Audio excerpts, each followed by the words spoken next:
Nous sommes sur l'île de la Réunion, à la caserne de Saint-Paul. Il est 4 h du matin. Un chef de groupe du PSIG, l'adjudant Alex, a convoqué ses meilleurs hommes. Le PSIG, c'est le peloton de surveillance et d'intervention de la gendarmerie nationale. Ces militaires sont formés pour intervenir lors des missions sensibles. Là, on arrive par ici, maison de la mère, maison de l'oncle, maison de l'objectif. Mais le truc, en fait, c'est que ça, c'est son entrée principale. Donc c'est là, on va la faire sauter, il n'y a pas de souci. Une petite biche, elle va partir. Cette nuit, les militaires du PSIG doivent interpeller un fugitif condamné à une peine de 15 mois de prison. Il ne s'est jamais présenté à la maison d'arrêt. Donc, ce monsieur défavorablement connu de la gendarmerie, usage de stupes, vol aggravé, recel de vol, violence avec arme, violence avec ITT, violence sur dépositaire d'autorité publique. Juste pour vous donner quelques infos par rapport à sa personnalité, il s'alcoolise pas mal et à chaque fois qu'il a un contact avec les gendarmes, ça se passe mal. Il est souvent à la limite, mais ça se passe mal. Il se vante de frapper des gendarmes sur Facebook. Voilà. Les hommes d'Alex sont avertis. Cet individu est dangereux et risque de résister à son interpellation. Va falloir tester la porte en alpha et ensuite tester la porte en bravo, d'accord, pour voir par où on peut rentrer.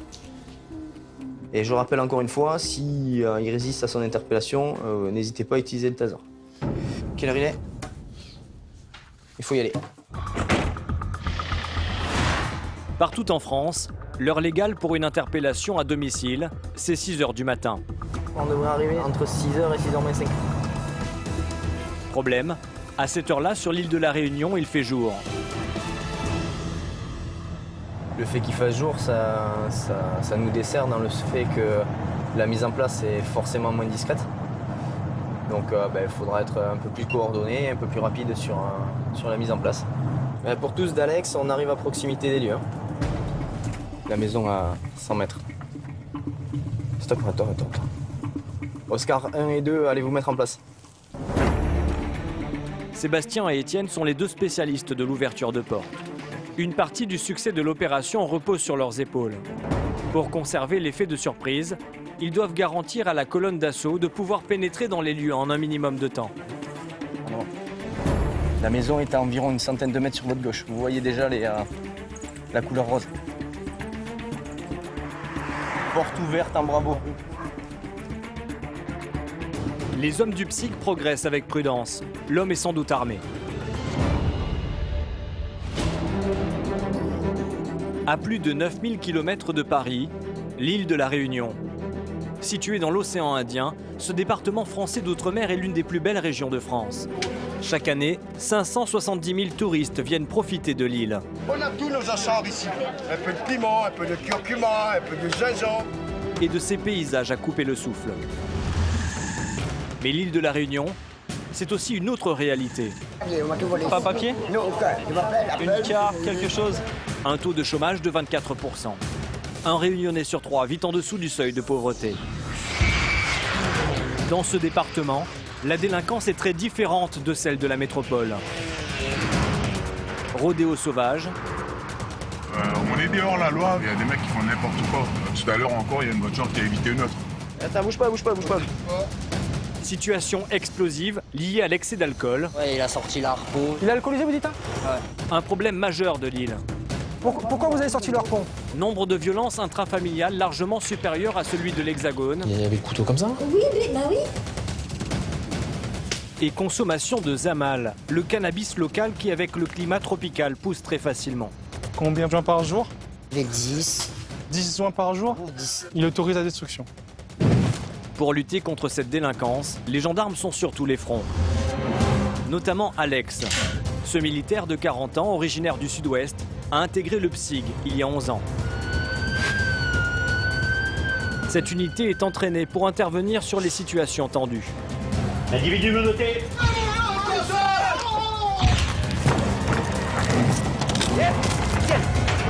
Ça va être chaud, je pense. Ça va être chaud. David, a 15 ans de gendarmerie derrière lui. La gendarmerie. Pour la première fois de sa carrière, il est affecté en Outre-mer. Vous êtes juste vous deux dans la... Qu'est-ce qui s'est passé, monsieur? Il y a du sang partout, là. La Réunion, c'est 80% de relief montagneux. Les militaires du peloton de gendarmerie de haute montagne sont envoyés sur des missions à haut risque pour secourir des vacanciers imprudents. Alors là, t'es coincé comment? Bah là, c'est mon bras qui me tient. C'est le bras. Leurs pilotes sont parmi les meilleurs en France. Tu me renseignes à gauche, moi je regarde à droite, ok? Ouais. Oh putain la vache. Sur terre, mais aussi dans les airs. Immersion avec les gendarmes de la Réunion. Dans les environs de Saint-Paul, les hommes du peloton de surveillance et d'intervention de la gendarmerie sont sur le point d'interpeller un individu dangereux qui doit purger une peine de prison. Allez. Faire un bruit. On passe. Monte tes mains. On est là. Ok, là, allez. Mets-toi sur le ventre. Allez, mets-toi sur le ventre. Monte tes mains. Individu menotté. Vous êtes placé en retenue, hein? Vous avez un extrait d'écrou de 15 mois à faire pour aller en prison. La rapidité de l'intervention a probablement évité un drame. Les gendarmes découvrent que l'homme était armé.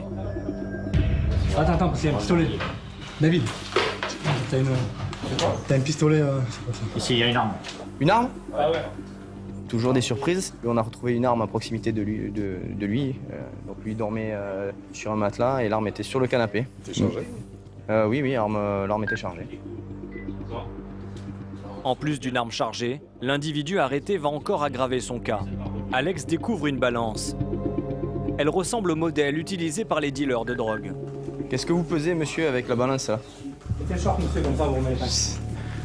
C'est la cocaïne ou quoi? Voilà, là il y en a. C'est quoi? C'est de la coque? C'est la coque? C'est quoi? C'est de la coque? C'est quoi? C'est blanc. Oui, mais c'est quoi? Non, mais on va faire le test, donc tu nous dis. C'est quoi? Bon, allez, habille-toi. Malgré les évidences, l'homme nie. Pourtant, tout porte à croire qu'au minimum, il fait usage de stupéfiants. Ouais. Je pense que c'est de la coque ou de l'héros. Hein. Ouais, mais c'est où? C'était là, ça. Non, mais le produit. Je sais pas. Là, il y a des balances partout. Là-bas, je pense que tu dois avoir du produit sur la balance, mais c'est des traces. Lors de la perquisition, les gendarmes trouvent également du Zamal. On va mettre dans le véhicule. C'est l'appellation commune du cannabis à La Réunion. Un délit supplémentaire dont devra répondre l'individu devant la justice. Ce type d'intervention, les hommes du PSIG en réalisent en moyenne 50 par an, quasiment une par semaine. À quelques kilomètres de là, au nord-est de Saint-Paul, la zone industrielle de Cambé. Chaque jour, des milliers de voitures passent ici pour se rendre au port. En apparence, rien d'extraordinaire. Mais à la nuit tombée, cette zone devient le théâtre d'une activité totalement illégale. Une passion locale, appelée la pousse. Des courses de voitures extrêmement dangereuses, lors desquelles tous les excès sont permis. Le rodéo sauvage, c'est la passion de Sofiane. Ce maçon de 27 ans est là plusieurs fois par semaine. On est dehors la loi, mais quand on a la passion de l'automobile et quand on est derrière un volant et qu'on sait qu'on aime ça, il n'y a pas à hésiter. Pour défier un autre pousseur, rien de plus simple. Il suffit de se placer à sa hauteur et de proposer un duel. Chef, nous essaye arrêter lancer. Second lancé au panneau. Ouais, bah. Là, tu lui as dit quoi? J'ai dit on prend une seconde lancée, ça veut dire on avance dans la voiture en seconde et on va accélérer. Il y a un panneau qui est indiqué 70, un panneau de limitation de vitesse. Et arrivé au panneau, on accélère. On se met tous les deux à côté, et voilà. Ouais, c'est bon.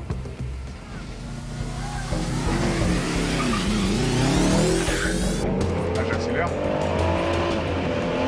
Là, c'est rapport.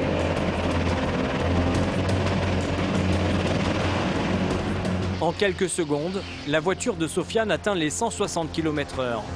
90 km/h au-dessus de la vitesse autorisée. C'est belle. Ok, pas un problème. Allez. Bah, je suis devant. Sofiane vient de gagner sa course, au mépris de tous les dangers. Seul compte l'adrénaline, l'excitation de la vitesse. Certaines personnes, en fin de compte, ils visent tellement la première place, en fin de compte. C'est même si la voiture équivaut pas, ils vont accélérer jusqu'au dernier moment. Et c'est arrivé des accidents, il y a même eu des morts. Et malheureusement, c'est le jeu. C'est le jeu. Ce que Sofiane semble volontairement oublier, c'est que ce jeu, il le pratique sur des routes ouvertes au public. À tout moment, son inconscience pourrait coûter la vie à des personnes parfaitement étrangères à ces courses folles.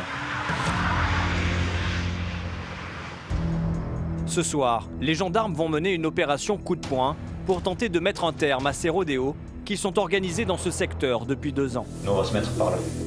À la caserne de Saint-Paul, la cellule observation du PSIG est sur le pont. Le tout, c'est le frein, le conducteur, le tube des véhicules. En fait, comment on va donner le top inter? Soit il bloque là de tous les côtés. Et le véhicule, forcément, il va aller sur un des 3 points.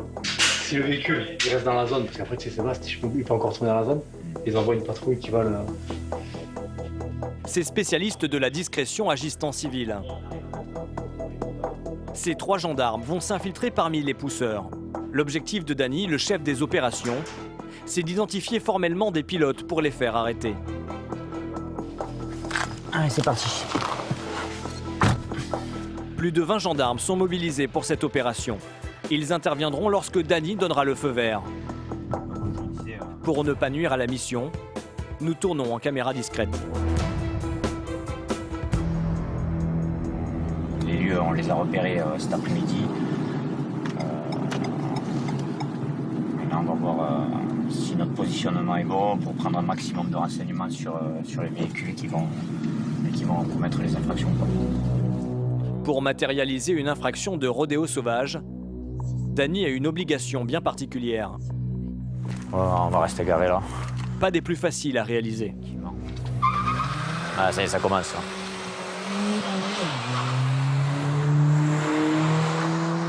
Le but, nous, c'est de matérialiser l'infraction par vidéo ou par photo.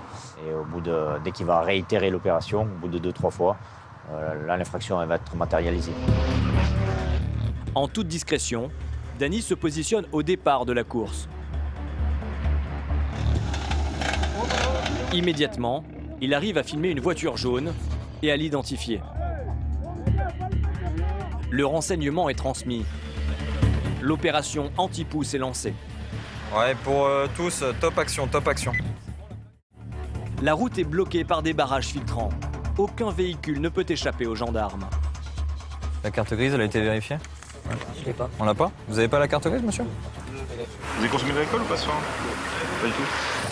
Vous avez du produit stupéfiant dans la voiture? La voiture jaune, filmée par Dany, est prise dans la nasse. Qu'est-ce que vous avez comme papier sur ce véhicule? Il vous appartient? Le lieutenant Julien est le chef du dispositif ce soir. Il va personnellement se charger de l'interpellation qui ne va pas se dérouler sans difficulté.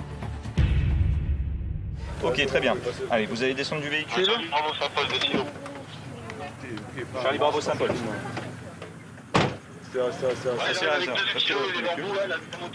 On va vous relever la fraction de rodéo automobile. Rodéo, alors, monsieur, j'étais garé. Écoutez-moi, monsieur, écoutez-moi. Non, mais par contre, parce que j'étais garé. Alors, il va falloir m'écouter. J'avais des collègues gendarmes qui étaient ici. Oui.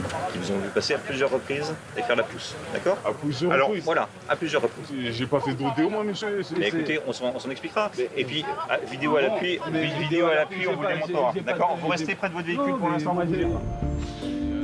Ce jeune réunionnais nie l'évidence. Il ne semble pas prendre conscience que les images filmées sont une preuve incontestable. J'allais rentrer chez moi. Je vais vous demander de souffler. Encore. Très bien. Merci. Vous pouvez prendre ces kilos et en bout. Et son dossier va encore se charger. Il est positif à l'alcool. Entre le jeune homme et les gendarmes, la pression monte. Mais j'ai pas d'argent, je travaille pas pour vous. Vous avez le droit à l'aide juridictionnelle. Vous restez sur les lieux du contrôle, monsieur, s'il vous plaît. Troisième infraction, le dépistage aux stupéfiants est positif. Le jeune homme a fumé du Zamal, le cannabis local. Sur les automobiles, je peux vous retirer votre permis. C'est ce qui va se passer ce soir. De toute façon, avec les stupéfiants, écoutez-moi. Alors la voiture, je la garde. Ça c'est monsieur. C'est impossible. Asseyez-vous. Moi, j'accepte pas ça parce que j'étais garé. Il faut assumer les conséquences. Mais j'assume mes conséquences. Je vous dis, j'étais là, j'ai pas fait le fou. Il y a la manière douce de la faire ce soir. Mais la manière douce, c'est quoi? J'étais garé au fond de mer. Plutôt que de reconnaître ses torts, le chauffard devient outrageant et finit par agresser verbalement le lieutenant Julien. Restez calme, monsieur, calmez-vous. Tous ces gens qui passent là, vous avez vu ma tête, ah, c'est bon, wesh. Parce que je suis noir, lâchez-moi tranquille, wesh. C'est quoi? Parce que ma peau vous dérange, wesh. C'est quoi? Mais c'est quoi le bail? Mais c'est quoi? Mais c'est quoi? Je suis noir, chef.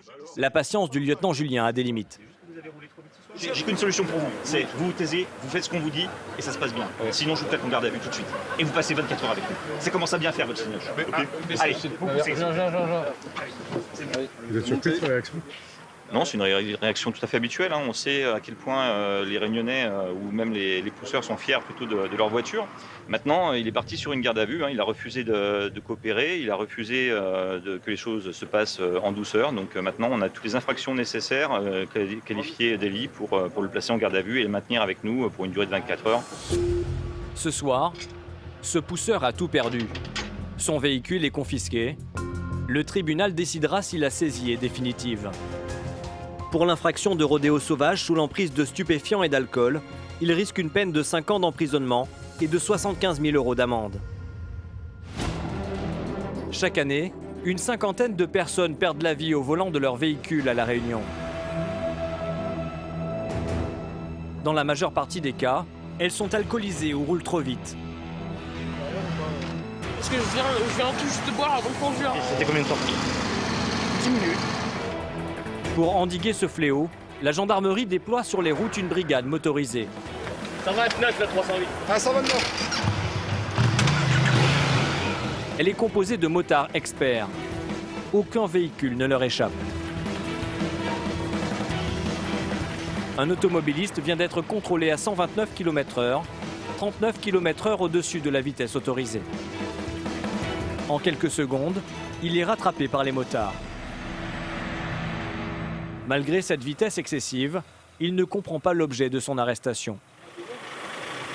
Ce qui est fait, il fait. Il n'y a pas à chercher midi à 14h.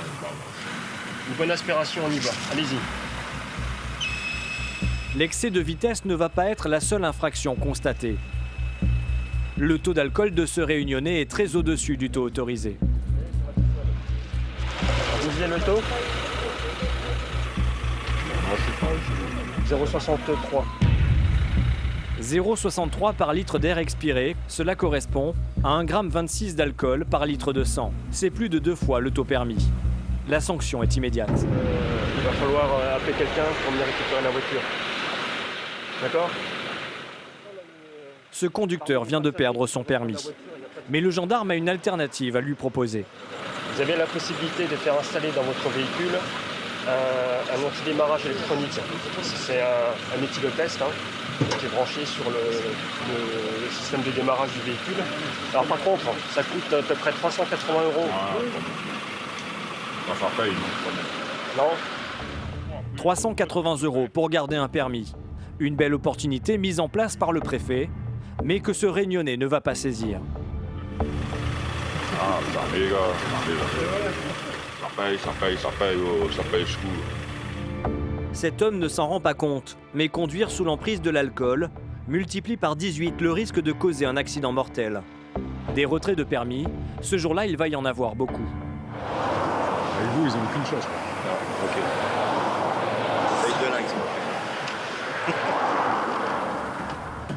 Le record, c'est un jeune Belge qui va l'obtenir.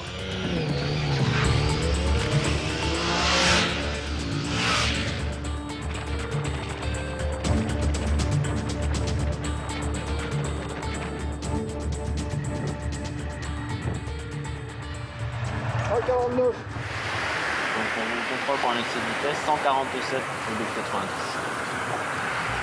147 au lieu de 90 km/h. Normalement, ce conducteur originaire de Bruxelles devrait perdre 6 points. Mais installé depuis 6 mois à La Réunion, il a oublié une petite formalité administrative. Là, au total, il y a combien de points qui partent? Lui, aucun, parce que c'est un étranger. Mais là, normalement, comme vous résidez en France et vous avez commis des infractions sur le territoire français, vous allez recevoir un document de la sous-préfecture de Saint-Pierre vous demandant de faire l'échange de votre permis de conduire belge en français. Dans quelques semaines, ce Belge devra se soumettre à la réalité du permis à points. Mais dans l'immédiat, il a un autre problème à régler. Son véhicule est immobilisé. Et le monsieur, donc, il a une rétention immédiate du permis de conduire. Ce jour-là, en moins de 3 heures, la brigade motorisée de Saint-Paul a retiré 5 permis et relevé 17 infractions au code de la route.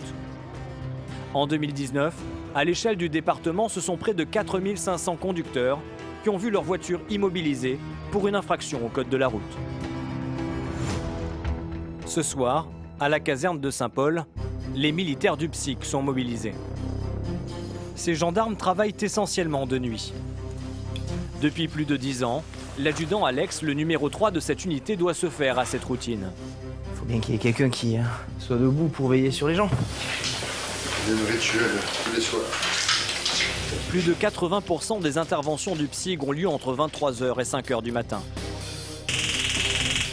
Oui, de PSIG Saint-Paul, c'est pour t'annoncer un départ en service, horaire 23-3, effectif 3 militaires, secteur compagnie. Lorsqu'Alex et ses hommes sont appelés, c'est toujours pour une mission délicate. SCOG de PSIG Saint-Paul, les pompiers sont avisés ou pas? Donc là, on est appelé sur des violences intrafamiliales.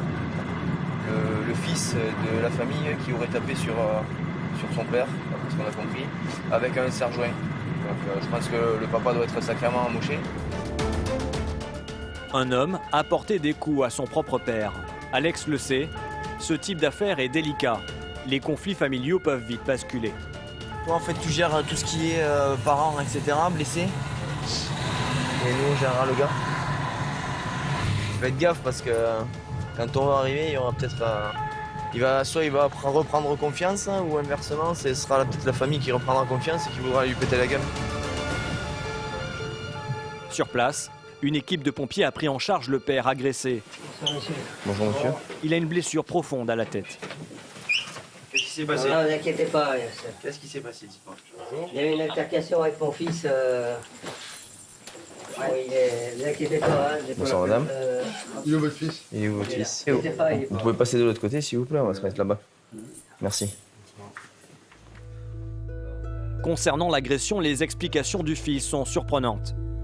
La massue est tombée sur sa tête sans faire exprès. La massue est tombée sur sa tête sans faire exprès. D'après le jeune homme, il s'agit d'un simple accident. En réparant sa voiture et par maladresse, il aurait blessé son père. Il y a un problème avec la vitre et j'ai essayé de réparer, de retirer. D'accord, et vous faites ça avec une massue. D'accord, vous étiez en train de vous dire des mots ou quelque chose? Non. En train de vous engueuler? Non. Alex ne croit pas un mot des explications données. Il insiste, ce qui rend le fils de plus en plus nerveux. Je pense que vous êtes en train de me mentir. Pourquoi? Parce que c'est pas comme ça que ça s'est passé réellement. Acculé, il commet un véritable geste de folie.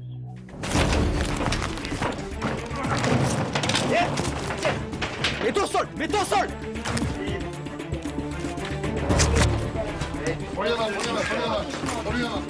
Le fils s'est jeté sur le taser d'Alex. Immédiatement, ses collègues sont intervenus. C'est bon, tu peux lâcher. Lâche. Ok. Bouge pas, tu bouges pas. Essaye de prendre le taser. C'est bon la main? Vas-y. C'est bon, j'ai. Menotte. Que je vous explique. D'accord? Dans un premier temps, vous êtes en garde à vue. D'accord? Vous êtes en garde à vue? Monsieur, oh, vous êtes en garde à vue. Ok? Pour des violences sur votre père et également des violences sur agent de la force publique. Ok? On est bon? Vous avez des droits.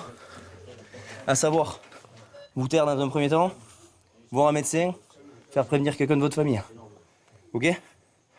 Votre employeur également. Et faire prévenir un avocat. On est bon? Maître. Eh? Maître? Ouais. On va voir ça après, ok? Vous avez bu de l'alcool ou pas? Non. Pourquoi vous avez voulu prendre mon taser? Pourquoi vous avez voulu prendre le taser? Je vous ai fait quoi, moi? C'est pas le taser.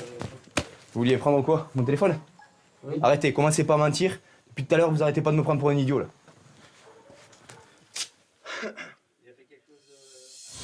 Le père agressé souffre d'une commotion à la tête et de multiples contusions. Un hématome thoracique sur le côté un hématome visible? Ouais. D'accord, ok. Donc voilà. Ouais, donc c'est déjà costaud. Ok. Les pompiers vont le transférer immédiatement à l'hôpital. Alex? C'est ça? Ouais, c'est ça, ouais. Lui, par contre, il y a pas mal de sang dans le savon. Dans la maison, un collègue d'Alex a retrouvé l'arme avec laquelle le fils a agressé son père. Si tu n'arrives pas à trouver, tu... Vraisemblablement, ça sera avec ça qu'il aurait tapé son père. Donc c'est un objet qui est assez contondant. Et on comprend pourquoi il est assez... pourquoi son père est amoché. Je vais mettre sur le côté quand même.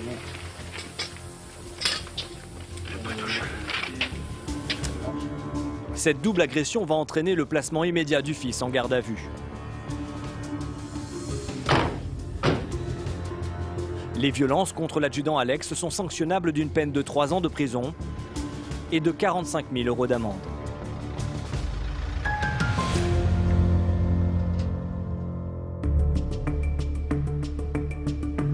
Le lendemain matin, dans les bureaux du PSIG, Alex se prépare pour un événement d'importance. Aujourd'hui, il va être décoré. Pour cet adjudant qui a 20 ans de métier, c'est un moment de fierté, mais aussi un moment de stress. J'aime pas tout ce qui est honneur et tout ça. J'aime bien quand on me dit félicitations et qu'on me donne une lettre de félicitations, un témoignage de satisfaction ou autre. Après, tout ce qui est honneur, j'aime pas être mis en avant en fait. Il y a 2 ans, en novembre 2018, Alex et ses collègues étaient en première ligne lors de la crise des Gilets jaunes. Sur l'île de la Réunion, ce mouvement fut d'une rare violence. Les premières journées de manifestation se sont rapidement transformées en guérilla urbaine et ont ravagé toute l'île. La Réunion fut le seul département à subir 4 journées de couvre-feu. Alex était chef de groupe. Il n'a rien oublié. Pour moi, ça a été un des faits marquants de ma carrière. Ça a été vraiment très violent. On s'est retrouvés avec des boules de pétanque jetées sur nous, des roues de caddie, qu'est-ce qu'il y a eu? Il y a eu des barres de fer. Mais c'est vraiment parti. À un moment donné, on s'est demandé s'ils voulaient juste manifester ou s'ils voulaient vraiment tuer des gendarmes, quoi. Ça a été vraiment très compliqué. Pour l'état-major de la gendarmerie, Alex et ses collègues ont eu pendant ces journées un comportement professionnel exemplaire. Et inspecteur général, adjudant du PSIG de Saint-Paul. Général. Un comportement qui vaut à Alex d'être aujourd'hui cité à l'ordre du régiment.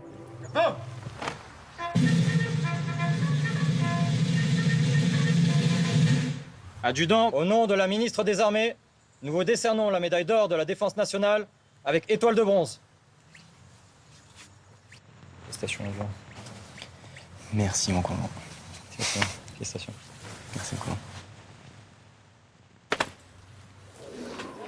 C'est la 5e fois dans sa carrière que l'adjudant Alex reçoit une décoration. C'est pas ce qui va nous faire travailler mieux ou moins bien. Donc c'est bien pour la parade, c'est joli. C'est sympa pour le fait qu'on soit remercié pour nos différentes actions et nos actes sur des choses qui ont été quand même assez compliquées. Félicitations, vieille branche. 14 autres collègues d'Alex ont été décorés ce jour-là. Au travers d'eux, c'est toute la compagnie qui est mise à l'honneur.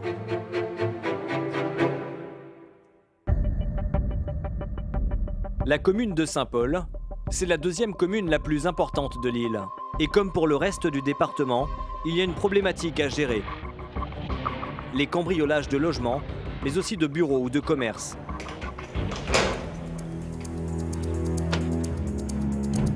Pour venir en appui des gendarmes, l'équipe cynophile est régulièrement sollicitée. Ah si.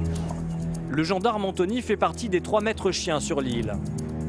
Cela fait 9 ans qu'il fait équipe avec Frimka, un berger allemand.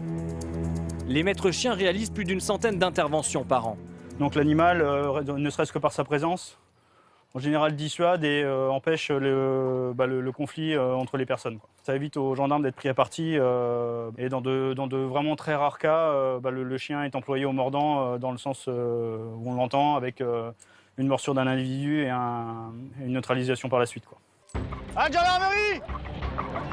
À la gendarmerie! Jette ton arme! Pour que la chienne d'Anthony réponde instantanément à un ordre d'attaque, elle est entraînée quotidiennement. Viens. Bougez plus! Halte! Ouais, bien. Anthony va bientôt être appelé pour une nouvelle mission avec son chien. Dimanche, il est 3h45 du matin. Dans le centre de Saint-Paul, un cambriolage est en cours.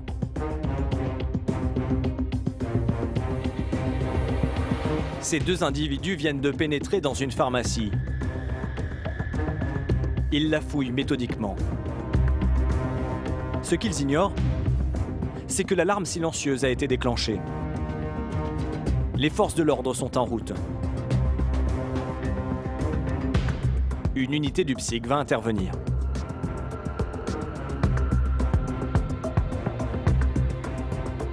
Le maréchal des logis-chefs Bader est en tête.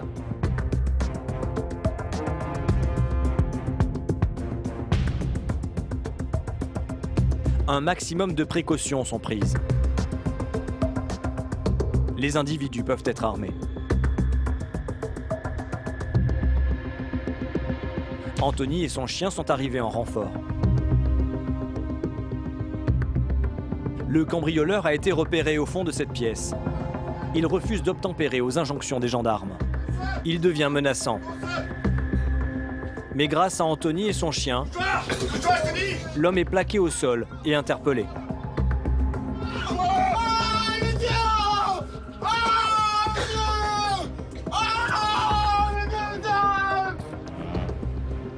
Si l'action du chien peut paraître impressionnante, elle correspond à un usage légal bien précis.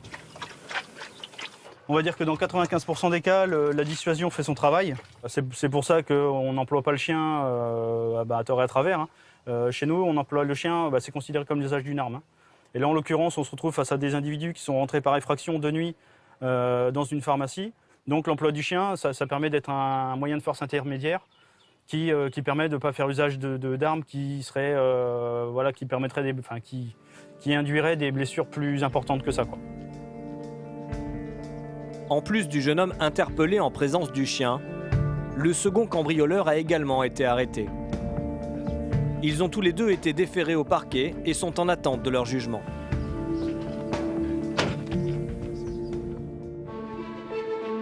L'île de la Réunion est un véritable paradis terrestre, un concentré de paysages exceptionnels.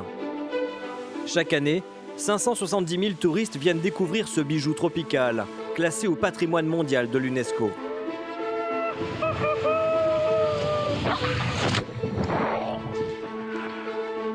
Parmi les joyaux de l'île, à 1400 mètres d'altitude, le cirque de Mafat est un lieu unique.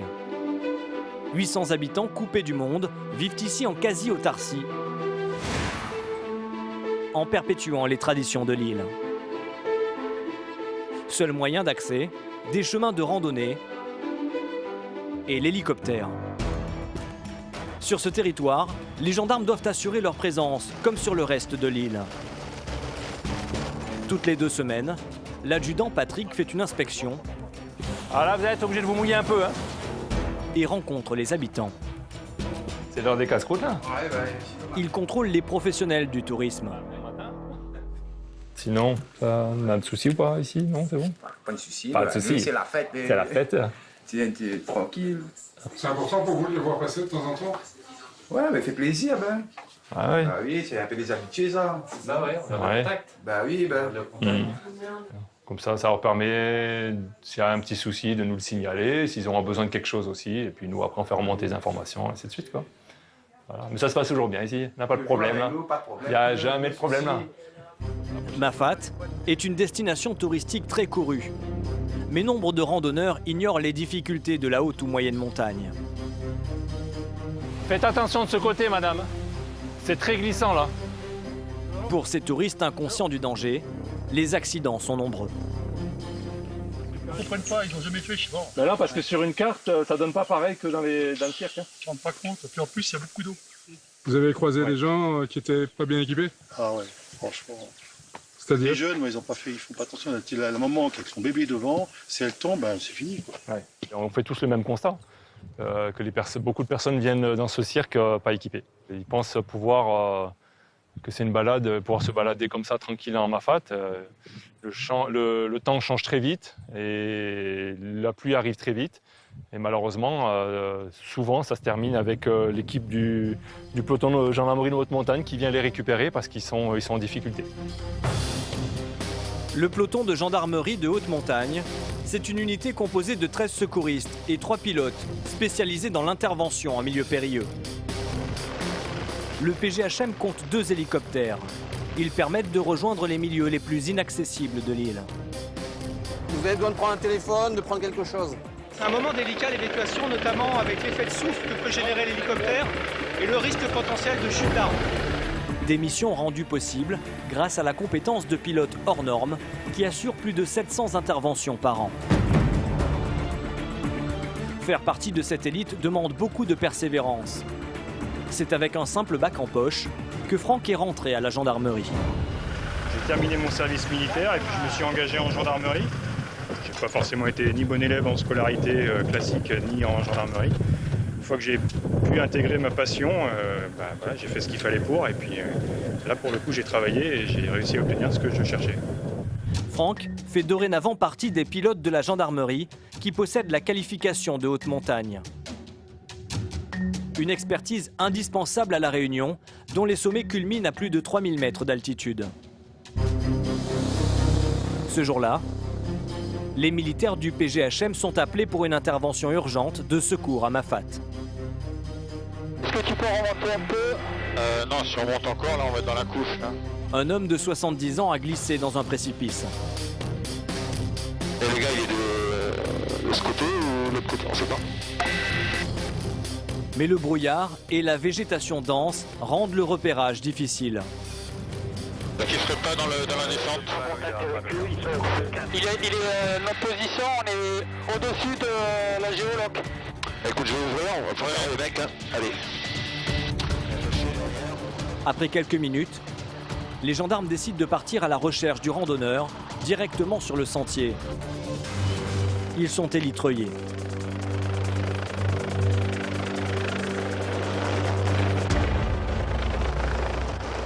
Un choix qui va s'avérer payant. 100 mètres plus bas, il retrouve Evelyne. Bonjour. L'épouse du randonneur qui a appelé les secours. Il a mal nulle part là?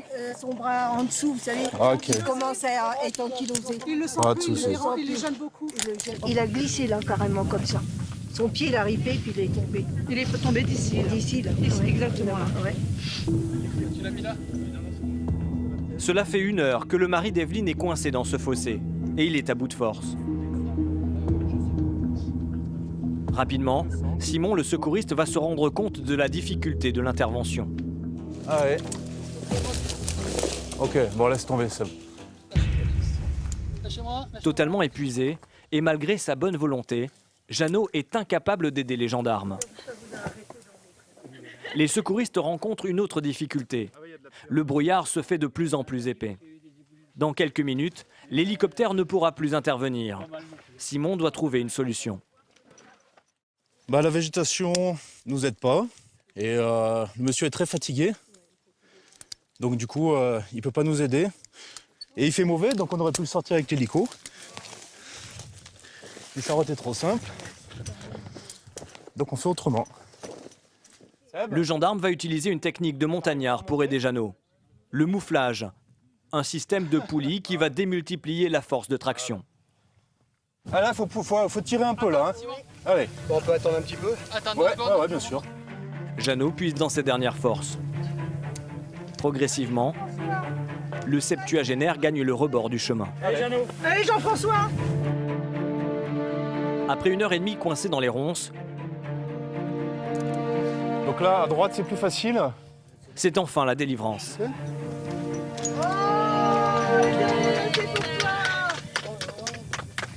On l'a récupéré, c'est bien. Avec pas trop de bobos. Hein. Alors, tu vas te tourner tranquillement, t'es épuisé, ok? Je suis complètement... D'accord. Non, ce que tu fais, tu bascules juste sur le côté. Cet accident, Jeannot aurait peut-être pu l'éviter. Il a voulu profiter un maximum de ses vacances, peut-être un peu trop vite. On est arrivé d'hier et puis les 11 heures d'avion, ça nous a peut-être un petit peu fatigué. On était parti depuis 7h30 le matin. Et puis bon, ça nous a fatigué. Puis on a voulu faire ça ce matin et puis, ma foi, des bêtises. Hein? Reprends tes esprits, calme. Jeannot doit recevoir des soins, mais dans son état, impossible de réaliser les 3 heures de marche nécessaires pour rejoindre la route. L'évacuation s'impose. Donc quand vous arrivez au niveau de l'hélicoptère, vous ne touchez à rien. Touchez à rien du non, tout. toujours mon collègue qui va vous sécuriser. D'accord. Et avec l'aide du mécano, ils vont vous faire rentrer dans l'hélico. Grâce à l'hélicoptère, Jeannot sera au CHU en moins de 10 minutes. Gardé en observation, il a pu sortir le lendemain de l'hôpital et a retrouvé son épouse. Retour à Saint-Paul. Dans cette zone de gendarmerie, on recense 10 000 appels de police secours par an. 171 militaires sont mobilisés. Compagnie de Saint-Paul et BMO rassemblés. À votre commande. Merci. Ils traitent près de 7000 crimes et délits chaque année. David est gendarme départemental. 15h, 18h. Ce maréchal des logis chefs, originaire d'Alsace, s'est engagé il y a 15 ans. C'est sa première affectation en Outre-mer. Aujourd'hui, David est premier à marcher. Dans le jargon militaire, cela signifie qu'il sera le premier envoyé si une intervention est nécessaire. Ouais, de Pam Saint-Paul, c'est bien pris, on va prendre directement contact avec elle. Apparemment, il y aurait, si j'ai bien compris, une dispute avec des menaces de mort dans la résidence où habite une de nos collègues de travail. Alors, on va déjà aller voir sur place, voir exactement à quoi ça correspond. Parce que c'est une dispute où effectivement le mari il est un peu énervé et puis il casse tout en jetant des bouteilles partout. Ou est-ce qu'il se sert justement des bouteilles pour les casser sur quelqu'un? Des menaces de mort, des bouteilles cassées, le chef David doit intervenir au plus vite. Heureusement, les lieux ne sont qu'à quelques minutes de la caserne. Au fond là-bas? C'est ici en bas. C'est qui ça? C'est la gendarmerie, madame. Qui? La gendarmerie. Ouvrez, s'il vous plaît. Mon frère, c'est un abondamment. Il a tapé Il y a du sang partout. D'accord. Bonsoir. Il est où votre frère? Il est où, frère? Dans toutes les pièces de l'appartement, il y a du sang au sol. Dans une chambre, une vitre est cassée. Au fond de la pièce principale, David découvre un homme hagard. Est-ce qu'il y a quelqu'un d'autre, monsieur, à part vous et le jeune homme? Non. Vous êtes juste vous deux dans... Qu'est-ce qui s'est passé, monsieur? Il y a du sang partout, là. Vous avez rien dans la main? Ok, c'est bon, c'est parfait. Non, monsieur. Monsieur, tournez votre poignet, s'il vous plaît, que je puisse voir votre plaie. Ah oui, effectivement, c'est pas très joli. L'homme sur la chaise a une plaie béante. Ah, effectivement, vous avez la peau, là. Et ouverte, hein. La priorité de David, c'est de lui porter secours. Déjà, ce qu'on va faire, d'accord, dans un premier temps, on va attendre les pompiers, d'accord? Ils vont vous soigner, déjà pour éviter que vous fassiez un malaise. Est-ce que vous avez la tête qui tourne? Non. Non. Est-ce que vous avez envie de dormir? Non. Est-ce que vous sentez ma main sur votre poignet, là? Oui. Ok, impeccable. Mais David a besoin de comprendre. D'où vient tout ce sang? Qui a agressé le jeune homme? Qu'est-ce qui s'est passé, monsieur? Je me suis disputé avec mon père, mais... Une bagarre? Est-ce que vous avez tapé votre père? Là, aujourd'hui? Oui. Non. Non? Est-ce que votre père vous a tapé? Je crois que c'est pas le... Voilà. C'est une dispute qui serait à l'origine de tout ce sang. Mais étrangement, le fils dit ne pas s'être battu. Un témoin apporte au téléphone une information cruciale. Je te remercie. C'est quoi l'histoire du sabre? Le sabre? Il y a quelqu'un qui a pris un sabre ou pas? Oui, mais c'est... Oui, c'est qui a pris un sabre? C'était mon père, mais c'était juste... Pourquoi il a pris un sabre? Il voulait me menacer, mais il n'a pas pu. Et il a foutu... Il a laissé là et il est parti et sans rien faire, voilà, sans plus. Qu'il se soit battu ou non avec son père, ce jeune homme a été menacé. Les gendarmes veulent retrouver l'arme en question. Il s'agit d'une machette. Pour les besoins de l'enquête, elle est immédiatement saisie. Finalement, le chef David reçoit l'explication concernant la plaie du jeune homme. Il se l'est faite lui-même. Parce que tu t'es énervé un peu peut-être? Peut-être aussi, mais... Il y a eu des coups de donnés entre vous? Non. Il faut dire tout ici. Non, il n'y a pas eu de bagarre, rien. Il est juste parti, voilà, tout simplement. C'est moi qui me défoulais moi-même. Après la dispute avec son père, le jeune homme a frappé de rage cette vitre avec son poing. C'est de cette manière qu'il se serait entaillé le bras. Dans cette histoire familiale, difficile de démêler le vrai du faux. Mais comme ni le fils ni le père ne déposeront plainte, l'intervention de David et de Frédéric est terminée.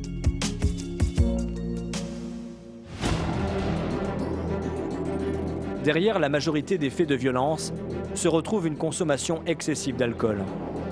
Est-ce que vous voulez les pompiers? Les pompiers? Les pompiers? L'île de la Réunion est depuis des années, monsieur, vous avez une pièce d'identité sur vous? L'un des départements qui rencontre le plus de problèmes liés à l'alcool. Restez à distance, restez à distance, restez à distance. Qu'est-ce qui se passe? Les deux ont l'air à moitié alcoolisés. L'un des deux, il a un fusil harpon, tiens, un petit harpon dans les mains là. Chaque jour, des interpellations ont lieu pour ivresse sur la voie publique. Ah, qu'est-ce que t'as pris là? T'as bu quelque chose? T'as pris quelque chose de caché? Parce que t'es vraiment défoncé là. Rentre à la maison maintenant. Bah oui, rentre à la maison s'il vous plaît.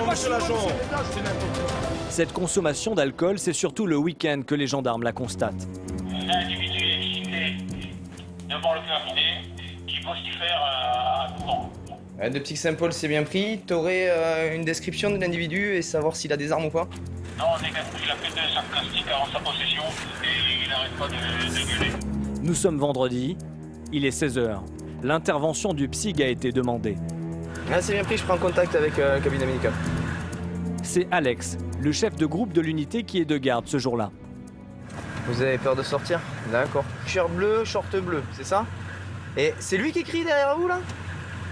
D'accord, ok. Et il crie après quoi en fait? Vous savez pas? D'accord. Bon ben on arrive, ok? On arrive. Apparemment il aurait une bouteille de rhum.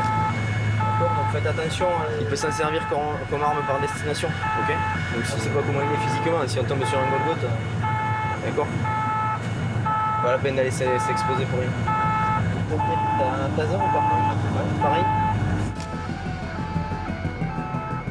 C'est Roger de Psych Saint-Paul, arrivé sur les lieux de l'intervention à Fleurimont.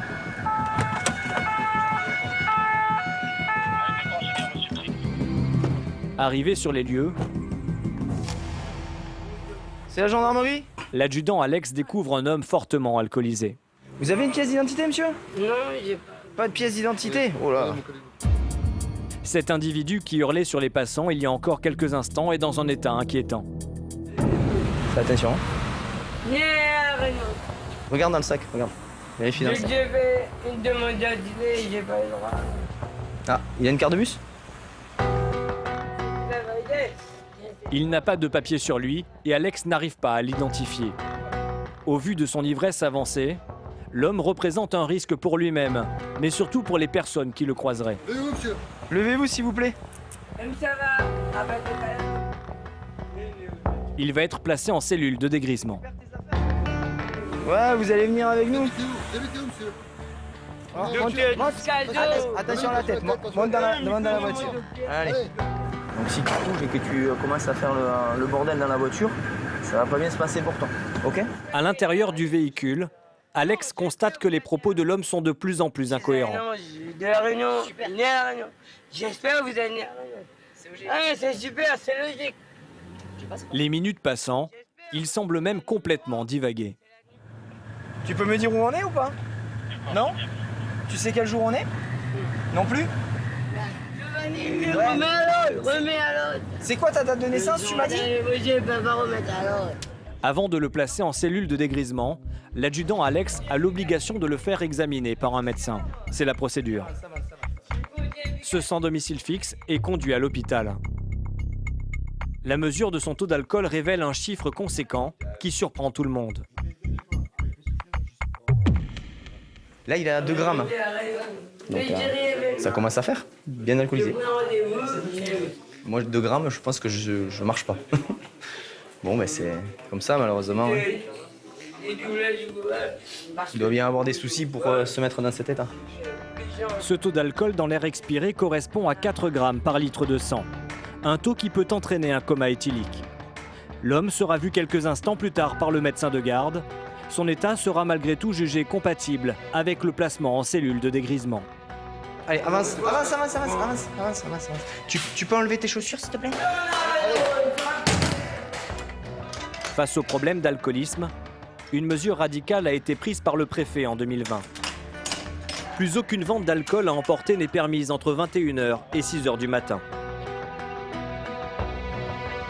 L'un des autres fléaux auxquels est confrontée l'île, c'est la violence envers les femmes. À La Réunion, une femme sur 7 est victime de violences conjugales, un chiffre 40% plus élevé qu'en métropole. Bon, vous restez chez vous, vous vous enfermez dans le domicile et on arrive. Chaque jour, 6 plaintes sont déposées pour ce type d'agression. Il est minuit, l'adjudant Nicolas rejoint des collègues en intervention. Une femme et ses enfants sont terrorisés. Elle est harcelée par son ex-conjoint. C'est toi qui intervenu en début de soirée, c'est ça? Qu'est-ce qui s'est passé en début de soirée? Monsieur avec son ex-conjointe qui est à la maison, elle l'a récupéré depuis déjà 3 semaines à la maison, suite à déjà un problème qu'il y avait eu à un moment. Ouais. Et là, il pète un câble, donc on est déjà intervenu tout à l'heure. Tout à l'heure, on l'a croisé sur la route, on lui a dit de ne pas retourner à la maison, parce qu'il a sa maman qui habite un peu plus bas. Et il est remonté. Il est comment ce monsieur? Tu te souviens? Il a un short saumon, un haut à Lacoste. Il est assez fin, pas très grand, il doit faire 1m75. Ouais. Pendant qu'une équipe inspecte les environs, l'adjudant Nicolas interroge la femme. Elle a été battue. Il y a eu quelque chose de particulier en début de soirée qui a fait qu'il a juste comme ça? On a la figure parce que j'ai pas voulu donner une cigarette. Oui. Ah, donc il y a eu des violences tout à l'heure? Oui. D'accord. Et vous, et vous l'avez rendu? Ah oui. Okay. C'est la première fois qu'il y a des violences au sein de votre couple? Non, il y a eu une plainte. Mais pour insulte et menace de mort. Ouais. Il y a déjà eu une plainte il y a 2 ans en arrière. Et on est passé au tribunal. Et là, il a menacé mon fils au mois de novembre avec une tronçonneuse. D'accord, ok. Vous n'êtes pas blessé quand même? J'ai un peu mal là, mais bon, c'est le choc, quoi. Bon, de toute façon, par rapport à ce qui s'est passé ce soir, dès demain matin, vous allez vous faire visiter par un médecin. Et nous, on va s'occuper de notre partie à l'extérieur. L'essentiel, c'est que vous soyez en sécurité et demain, on verra ce qu'il y a à faire. D'accord? Là, ce soir, on va régler l'urgence. Vous vous enfermez, vous vous occupez de vos enfants. L'urgence pour Nicolas, c'est de retrouver l'ex-mari. Mais ce n'est pas si simple dans cet environnement. Ah, il n'est pas passé là. Bien, on va voir de l'autre côté là, mais... là, visiblement, de nuit, pour aller chercher un individu qui connaît lui le par cœur et qui sait rechercher parce qu'on est déjà intervenu tout à l'heure, c'est parfois compliqué. Voilà. Nicolas et ses hommes continuent de fouiller le quartier. Mais sans succès. J'ai vu personne, mais... Plusieurs fois dans la nuit, des patrouilles viendront sécuriser les lieux, sans jamais trouver l'individu. Dans 90% des cas, les victimes de violences conjugales n'osent pas déposer plainte. Lorsqu'elles ont cette force, une opportunité s'offre à elles. Une bouée de sauvetage, Laurence. Je peux la recevoir mardi matin, dis-lui. Je peux la recevoir mardi matin si tu veux. Laurence est assistante sociale. Elle consacre toute son énergie aux femmes victimes de violences conjugales. Ce matin, dans les bureaux de la gendarmerie, elle a rendez-vous avec une jeune maman de 20 ans. Je suis là pour vous accompagner un petit peu dans toutes les démarches et voir dans quelle mesure vous avez besoin d'aide et puis qu'on voit un peu pour votre protection si les choses ne devaient pas s'arranger avec monsieur. La jeune femme que reçoit Laurence a subi des violences de la part de son mari. Et elle a commencé à me gifler. Et ça a dégénéré. Et moi, je suis une fille qui se laisse pas faire. J'avais les enfants et je me suis défendue. C'est dur quand on aime une personne et qu'il vous fasse ça. C'est dur à accepter. C'est dur de passer à autre chose. Mais en même temps, vous avez raison de vous méfier. S'il y a une convocation tribunal, c'est que ça a dû être quand même plus que violent quand même. Hein. Des milliers de femmes n'osent jamais franchir les portes d'une gendarmerie. Avoir cette jeune mère en face d'elle est déjà une petite victoire pour Laurence. Elle a déposé plainte tout de suite, ce qui est un point très positif pour signifier aussi à monsieur qu'elle n'accepte pas cette situation et que pour elle c'est tolérance zéro. Et si quand même monsieur devait monter encore dans les tours ou quoi que ce soit, pareil, vous m'avertissez, au-delà d'avertir les gendarmes, vous m'avertissez pour qu'on envisage les mesures de protection. D'accord? Parce que s'il faut à un moment donné éloigner monsieur de vous pour pas qu'il vienne vous embêter, vous importuner, c'est possible, il y a des moyens à saisir auprès du tribunal. Laurence accompagne 500 femmes victimes de violences conjugales chaque année. Quant aux gendarmes de Lille, ils ont traité en 2019 plus de 17 000 crimes et délits. Le taux d'élucidation est de 60%. C'est l'un des meilleurs de France.